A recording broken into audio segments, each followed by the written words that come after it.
तो एक और नोटिफिकेशन के साथ हम आए हैं यहाँ पे, जो कि 15/3/2024 को काउंसिल ने दिया है, और वो दिया है न्यू सेमेस्टर वाइज बुक्स के पब्लिशर को। आपको नहीं दिया गया है, जो आप स्टूडेंट हो उनके लिए नहीं है ये, लेकिन आपको जानना ज़रूरी है कि साथ आपके साथ क्या होने वाला है और कैसे आपको तैयारी करनी होगी आगे के लिए, और कब तक आपको थोड़ा सा वेट कर लेना चाहिए, उसके बारे में थोड़ी सी जानकारी आपको मैं दूंगा। जो क्लास 10 एग्जाम देकर 11 में एडमिशन लेने वाले हैं थोड़ा चिंतित होंगे कि कब किताब मार्केट में आएगा और हम उसको खरीद के पढ़ेंगे, ठीक। लेकिन अगर काउंसिल की बात करें तो काउंसिल हर समय में आपको बता रही है कि आपको करना क्या है। 15 तारीख वाला जो नोटिफिकेशन हुआ, जो कि आप काउंसिल के वेबसाइट में जाकर आप देख सकते हो, यहाँ पे नोटिफिकेशन आने दीजिए। यहाँ जब जाओगे तो आप नोटिस में जब जाओगे, यहाँ ये नोटिस में, तो 15 तारीख वाला एक नोटिफिकेशन आया है जो कि पब्लिशर के लिए है, जो बुक्स को पब्लिश करती है उसके लिए। क्या नहीं, ये देखिए notification to all the publisher, ये जो नोटिफिकेशन आया है उसी के बारे में आपको बात करूंगा यहाँ आपको दिखाने के। देखिए ये जो नोटिस को अगर आप खोलेंगे तो बहुत लंबा चौड़ा है, आपके लिए है भी नहीं वो। यहाँ पर देखिए टाइटल भी क्या कह रहा है, यहाँ पर notification to all the publisher, publisher मतलब कि जो बुक को छापती है। अब आते हैं यहाँ पे, ये नोटिफिकेशन क्या के बारे में कह रही है। ये कह रही है कि जितने भी मतलब ये एक प्रकार का टेंडर हुआ ये, तो as rated this is to notified the publishing initiating intending to avail TB, जो भी है मैं शॉर्टली आपको बताते चला जाता हूँ, ठीक है। तो जो सेमेस्टर वाइज एग्ज़ाम आपका होने वाला है उसमें जितने भी इलेक्टिव सब्जेक्ट है वोकेशनल को छोड़कर, उसको एक्सेप्ट किया जाएगा अगर आप उसका एक रूप हमारे सामने लाते हो। कैसे लाते हो, ये पब्लिशर के लिए है। पब्लिश को कहा गया है, पब्लिशर को, कि आप 22 अप्रैल 2024 तक आप अपना फॉर्म क्या करोगे, जमा करोगे काउंसिल को।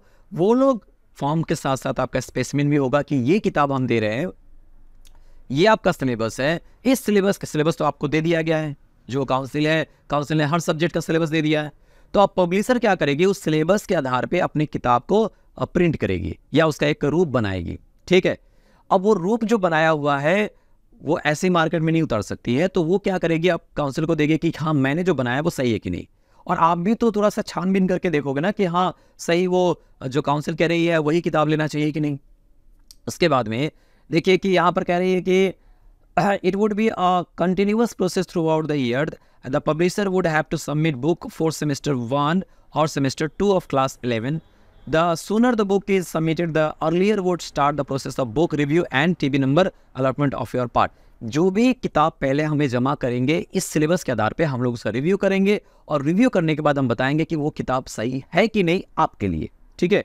तो इसके बाद में जो कॉपीज़ जो किया गया है सबमिट एकेडमिक सेशन जो भी है विद्यासागर भवन के सामने वो दिया जाएगा वगैरह जो भी है, देख लीजिएगा। यहाँ पर जो बार पूरा लंबा चौड़ा हम बताने जाएंगे तो बहुत लंबा चौड़ा वीडियो हो जाएगा। बस आपको कितना जानना है एज ए स्टूडेंट कि हाँ काउंसिल ने क्या किया है, सारे पब्लिशर को बोल दिया है कि आप आओ, आप आकर ये हमारे सामने जो मैंने सिलेबस दिया है उसके आधार पर आप बुक सबमिट करो, बुक का जो रूप होता है सबमिट करो। साथ ही साथ उसमें और भी है, उनका पैसा वैसा का बात है तो वो हम छोड़ देते हैं, आगे बढ़ते हैं हम लोग। और इन्होंने ये भी दिया हुआ है कि कितना जीएसएम का पेपर होना चाहिए वगैरह वगैरह, ये उनके लिए है, हमारे लिए नहीं है।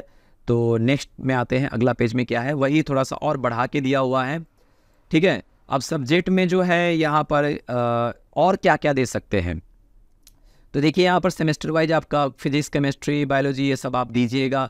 और मैक्सिमम पेज कितना होना चाहिए, 350 से ज़्यादा बहुत को होता है ना पेज बढ़ा देते हैं, वो नहीं करना है। 350 पेज के अंदर में ही आपको रखना होगा, 550 पेज के अंदर ही रखना पड़ेगा मिनिमम, मतलब ये। और जितने भी इलेक्ट्रिक सब्जेक्ट है 200 पेज के ऊपर अंदर में, तो आपको जितना पढ़ना है वो बता दिया गया है। इसके बाद वो लोग अपना फॉर्म भरेंगे, और फॉर्म भरने के बाद में अपना जो भी सब्जेक्ट का है, क्लास सेमेस्टर हो गया, मीडियम कौन सा है, डेट ऑफ एडमिशन कब किया उन्होंने, उसके बाद में सबसे बात आती है पब्लिशर कौन है इसका और राइटर कौन है इसका, सब वहाँ पर क्या करेंगे, ऑथर्स यहाँ लिखेगा कि हाँ कौन कौन से ऑथर इन्होंने किया है, सिग्नेचर देंगे या फ़ोन नंबर देंगे अपना, जो पब्लिशर होंगे।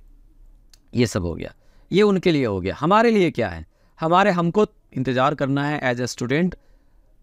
पकड़ लीजिए 22 मई तक उन्होंने जमा किया, तो उनको रिव्यू करने में भी समय लगेगा। समय के बाद में मई का फर्स्ट वीक में या सेकेंड वीक में जाके आपको कोई किताब का नाम देखने को मिलेगा। कहाँ देखने को मिलेगा, वो भी आपको काउंसिल में देखने को मिलेगा। यहाँ पर जब आओगे आप काउंसिल के वहाँ पे, ये देखिए अप्रूव्ड बुक बाय काउंसिल है, ये पहले का बुक के बारे में दिया गया है। अब जो नया बुक आएगा उसमें यह अप्रूव दिया रहेगा। जैसे ये सबका है, जैसे आपका एक एग्जाम्पल दिखाते हैं हम आपको, जैसे बिजनेस स्टडी के बारे में एक एग्जाम्पल जस्ट दिखा रहे हैं आपको। ये देखिए किताब का नाम दिया हुआ है, ऑथर दिया हुआ है, क्लास है, वर्जन है, मतलब कौन सा मीडियम में है, कौन सा ये है वगैरह, ये टीबी नंबर वगैरह हो जो उनके काम में आता है। तो ये सब थोड़ा वेट करना पड़ेगा आपको। वेट के मतलब क्लास 11 के स्टूडेंट को वेट करना पड़ेगा। 12 का तो आ ही जाएगा, 11 वाले ही 12 में जाएंगे।